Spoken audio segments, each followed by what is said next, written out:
আসসালামু আলাইকুম। আমরা আজকে অ্যাড্রেনার্জিক ফার্মাকোলজির চতুর্থ ক্লাস নিয়ে উপস্থিত হলাম। তো আমরা বলেছিলাম, বিগত ক্লাসে বলেছিলাম যে আলফা 1-এর ফিজিওলজিক্যাল অ্যান্টাগনিস্ট কে। যারা পেরেছ তারা তো পারোই, আর যারা পারো নাই তাদের জন্য বলছি, এটা হচ্ছে যে বিটা 2। তো বিটা 2 কীভাবে ফিজিওলজিক্যাল অ্যান্টাগনিস্ট, এটা আমরা এই ক্লাসের মাধ্যমে ক্লিয়ার হয়ে যাবে। জাস্ট অ্যান্সারটা বললাম যে বিটা 2। এখন আমরা এই ক্লাসের সামনে অগ্রসর হচ্ছি। আমাদের আজকের এই ক্লাসের মূল বিষয় হচ্ছে যে অ্যাড্রেনার্জিক ফার্মাকোলজির অ্যাকশনগুলা আমরা কীভাবে মনে রাখবো। এটা মনে রাখার জন্য আমাদের খুব কষ্ট করতে হবে না, সহজেই পারবা, একদম নিচ থেকে পারবা, বইও পড়তে হবে না। সেটা হচ্ছে কারো পিছনে যদি একটা কুকুর পড়ে তাহলে সে কী করবে? সে ভয়ে চোখগুলো কেমন করবে? বড় করে ফেলবে না? আর চোখগুলো বড় করে ফেলা, দ্যাট মিন্স পিউপিলটা ডাইলেট হয়ে যাবে। এটাকে আমরা মেডিকেলের ভাষায় কী বলতেছি? মাইড্রিয়াসিস। তার শ্বাস প্রশ্বাসের কী অবস্থা হবে? সে যেহেতু দৌড়াবে, কুকুরের ভয় দৌড়াবে, তাহলে তার শ্বাস প্রশ্বাসে হাঁপাতে থাকবে। হাঁপাতে থাকা মানে হচ্ছে রেসপিরেশন বেশি হবে, অক্সিজেন বেশি দরকার হবে। তাহলে অক্সিজেন বেশি দরকার সাপ্লাই দিবে কীভাবে? ব্রঙ্কোডাইলেটেশনের মাধ্যমে। ওকে, তাহলে তার শ্বাস প্রশ্বাস ব্রঙ্কোডাইলেটেশন হবে। তারপর তার বুকে ধড়ফড় হবে, যেহেতু সে কুকুরের ভয় দৌড়াচ্ছে, তাহলে বুকে ধড়ফড় হবে মানে হার্টবিট বেড়ে যাবে। ওকে, তার পরবর্তী জিনিস হচ্ছে যে তার ওই ইমার্জেন্সি কন্ডিশনে সে যখন দৌড়াচ্ছে কুকুরের ভয়ে, তখন তার পায়খানা প্রস্রাব চাপলেও সে পায়খানা প্রস্রাব করতে যাবে না। তাহলে পায়খানা প্রস্রাবের বিষয়গুলোকে আমরা যদি মেডিকেলের টার্মে বলতে চাই, তাহলে পেরিস্টালসিস, জিআইটি পেরিস্টালসিস বন্ধ হয়ে যাবে এবং স্পিংটারগুলো কনস্ট্রিক্টেড হয়ে যাবে। দ্যাট মিন্স অ্যানাল স্পিংটার এবং ইন্টারনাল ইউরিথ্রাল স্পিংটার এগুলি কনস্ট্রিক্টেড হয়ে যাবে। তাহলে এগুলো যদি কনস্ট্রিক্টেড হয়ে যায় তাহলে ইউরিনেশন হবে না, ডেফিকেশন হবে না। তারপর তার প্রেশার, ভয়ে তার প্রেশার হাই হয়ে যাবে। দ্যাট মিন্স মানে মেডিকেল ভাষা বলে ব্লাড প্রেশারটা সেটা বেড়ে যাবে। এমনকি সে যেহেতু কুকুরের ভয়ে দৌড়াচ্ছে, তাহলে স্কেলেটাল মাসেল কাজ করতেছে, স্কেলেটাল মাসেলের ব্লাড সাপ্লাই অবশ্যই বেশি লাগবে, কারণ স্কেলেটাল মাসেল ব্লাড সাপ্লাই না হলে সে দৌড়াতে পারবে না। তাহলে স্কেলেটাল মাসেল ব্লাড সাপ্লাই বাড়ানোর জন্য blood vessels to the skeletal muscle অবশ্যই ডাইলেট হবে, যাতে বেশি বেশি ব্লাড যেতে পারে। আর যেহেতু সে দৌড়াচ্ছে, তাহলে তার গ্লুকোজের দরকার হবে, কাজ করতেছে, তার গ্লুকোজ দরকার হবে, কিন্তু সে তো দৌড়ানো অবস্থায় কোনো কিছু খাচ্ছে না। তাহলে গ্লুকোজ সাপ্লাই দিবে কে? গ্লুকোজ সাপ্লাই হচ্ছে যে আমাদের বডিতে টেম্পোরারি যে স্টোরেজ থাকে লিভার গ্লাইকোজেনোলাইসিসের মাধ্যমে, এবং কিডনি এবং লিভার দুইজনই গ্লুকোনিওজেনেসিসের মাধ্যমে এই ব্লাড গ্লুকোজ বাড়াবে।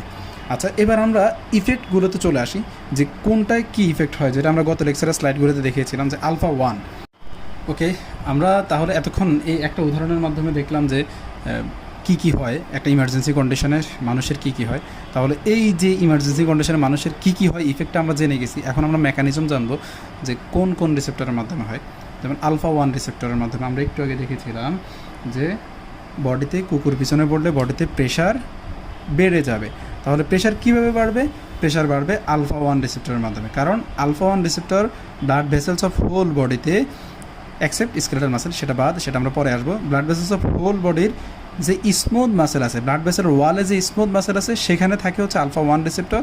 সেই আলফা 1 রিসেপ্টর অ্যাড্রেনালিনের সাথে বা নর-অ্যাড্রেনালিন বা অ্যাড্রেনার্জিক ড্রাগগুলোর সাথে বাইন্ড করার সাথে সাথে সেখানে ভ্যাসো কনস্ট্রিকশন হয়, মানে ওই ব্লাড ভেসেলসটা চিকন হয়ে যায়, যার কারণে ওয়ালের মধ্যে ব্লাডটা একটু প্রেশার বেশি দেয়, যেটাকে আমরা বলি যে বিপি রাইজ করবে।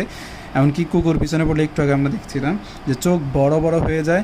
কীভাবে চোখ বড় হয়? ডাইলেটর পিউপিলি মাসেলে আলফা 1 রিসেপ্টর আছে, আলফা 1 রিসেপ্টরের কারণে ডাইলেটর পিউপিলি মাসেলটা কন্ট্রাকশন হয়, যার কারণে মাইড্রিয়াসিস হয়, পিউপিলটা লার্জার হয়ে যায়, বড় হয়ে যায়। তাহলে এটাকে আমরা বলি মেডিকেলের টার্মে বলি যে মাইড্রিয়াসিস। তারপর হচ্ছে যে জিআইটি আমরা একটু আগে বললাম যে কুকুর যখন পিছনে পড়ে তখন যে আমাদের প্রস্রাব পায়খানা কিছুই আসে না, আসার সুযোগও থাকে না, ভয়ে আমরা দৌড়াতেই থাকি। তাহলে জিআইটি স্মুথ মাসেলে পেরিস্টালসিসটা বন্ধ হয়ে যাবে এবং অল স্পিংটার্স অফ বডি, যেমন anal sphincter, urinary internal urethral sphincter, এগুলি হচ্ছে কনস্ট্রিক্টেড হয়ে যাবে, যার কারণে ইউরিনেশন ডেফিকেশন কিছুই হবে না। তারপর হচ্ছে যে প্রোস্টেটে একইভাবে প্রোস্টেটও কনস্ট্রিকশন হবে, যার কারণে ইউরিনেশনটা হবে না, কারণ পিছনে কুকুর পড়ে আছে, এগুলো তো আমাকে ইমার্জেন্সি কন্ডিশন, মানে কুকুর থেকে বাঁচানোর চেষ্টা করতেছে এই ঘটনাগুলি করার মাধ্যমে। এখন যদি আমি কুকুর পিছনে পড়ে আছে, আমি দৌড়াচ্ছি, অথচ আমাদের ইউরিনেশন ব্যাগ আসছে, তাহলে তো আমি কুকুর থেকে বাঁচতে পারবো না। তাহলে ইমার্জেন্সি কন্ডিশনে বডিকে সেভ করাই হচ্ছে বেসিক্যালি অ্যাড্রেনার্জিক ড্রাগের মোটো। এবার আমরা চলে আসি ইরেক্টোপিলি মাসেল। কোনো কারণে যদি আমরা ভয় পাই বা কুকুর পিছনে পড়লে আমাদের শরীরে গায়ে কাটা দিয়ে যায়, আমরা বলি যে গায়ে কাটা দিয়ে যায়, আর ওটাকে আমরা মেডিকেলে ইরেক্টোপিলি মাসেল অফ হেয়ার ফলিকল, এটা কন্ট্রাকশন হবে, যার কারণে হেয়ার ইরেকশন হবে, চুল একদম আমাদের গায়ের লোমগুলি কাটা দিয়ে যাবে আর কি, এরকম। সেমিনাল ভেসিকল, যে সেমিনাল ভেসিকল ভয়ে অনেকের ইজাকুলেশন হয়ে যেতে পারে এই সেমিনাল ভেসিকলে, তাও কোন রিসেপ্টরের কারণে? All this occurs due to alpha 1 receptor. আর প্রেগনেন্ট ইউটারাসে কন্ট্রাকশন, ইউটারাইন কন্ট্রাকশন হয়, তাহলে ইউটারাইন কন্ট্রাকশন হলে অ্যাবর্শন বা expulsion of product of conception এটা বের হয়ে যেতে পারে। এবার আসি alpha 2 auto receptor.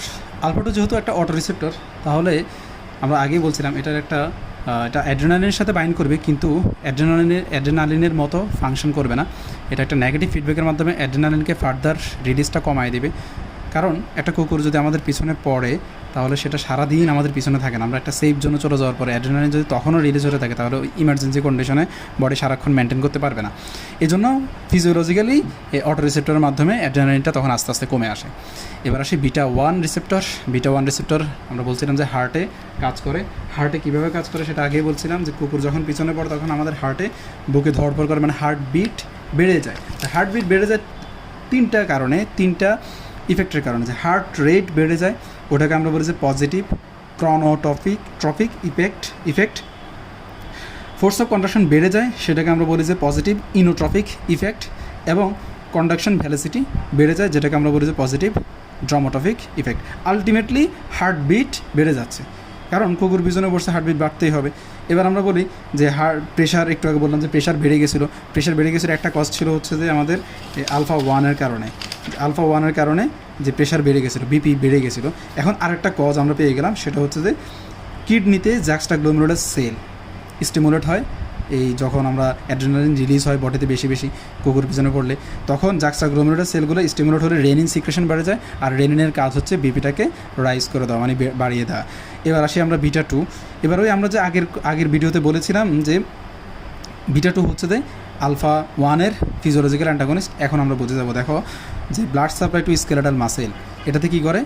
Increase blood supply two skeletal muscle. কারণ আমরা দৌড়াচ্ছি, স্কেলেটাল মাসেল কাজ করতেছে, স্কেলেটাল মাসেল ব্লাড সাপ্লাই বেশি লাগবে, সেই জন্য অবশ্যই স্কেলেটাল মাসেলের ব্লাড সাপ্লাই বেশি লাগবে, যেহেতু তাহলে ডাইলেটেশন হবে, স্কেলেটাল মাসেলের ব্লাড ভেসেলসের ডাইলেটেশন হবে।